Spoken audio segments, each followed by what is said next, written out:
A simple shoe is always like what I've looked for. Like a lot of brands have, well, they kind of toned down, I guess. You know, they have like these heel cushion air systems and all this like, I don't know, bullshit. It's kind of annoying. Just like a gum sole and like, you know, a good insole is like all you need. Centering straps for the tongue. You know, a suede shoe, pretty basic.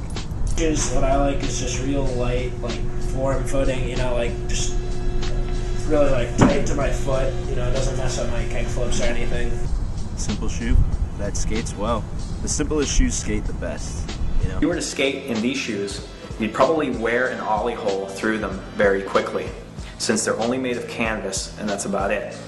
And since the sole is a pretty thin one.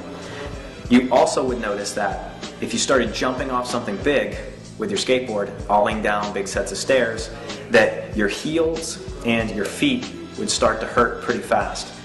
Oh, and also another thing that I really like about with skate shoes is like waterproof shoes. That's the pair that I ordered yesterday. They were like water resistant skate shoes for like, you know, for like the winter, so you can still have like the same kind of style. You know, so many people are so scared about rolling their ankles skating. A lot of kids will only wear like high tops or mid tops. Now, the sole of a pair of shoes is very important, the way that it reacts against the grip tape.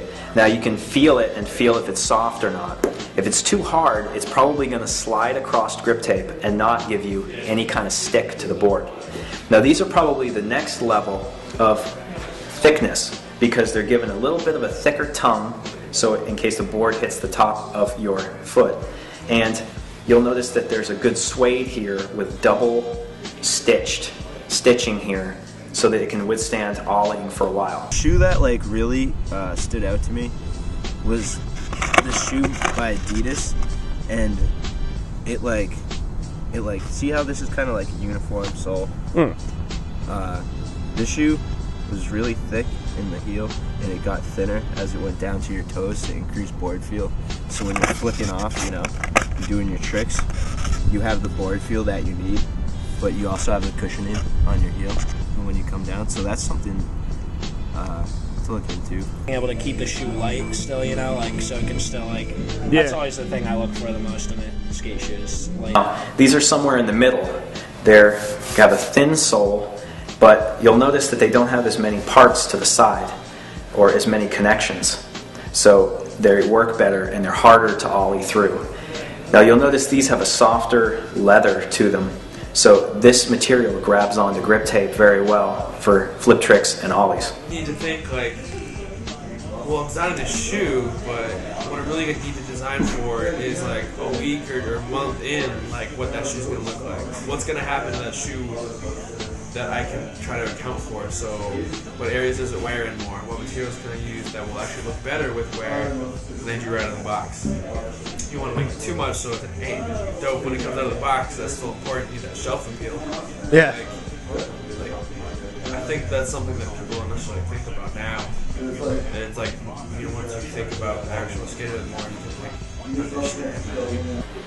This shoe is a Nike, and you'll notice that it's much thicker than all the other shoes, and it has lots of layers. Now, these shoes might last the longest, but what you're losing with a thick pair of shoes is you won't be able to feel the board as well.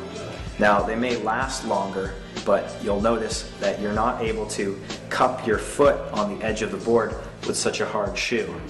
You'll notice with a thinner shoe, you may be able to feel the board by bending your toes a little bit more. Maybe you look back to archive basketball silhouettes, like how can you incorporate certain aspects from those shoes into the current shoe, which not only speaks to brand heritage, but you know, could be an asset at the same time.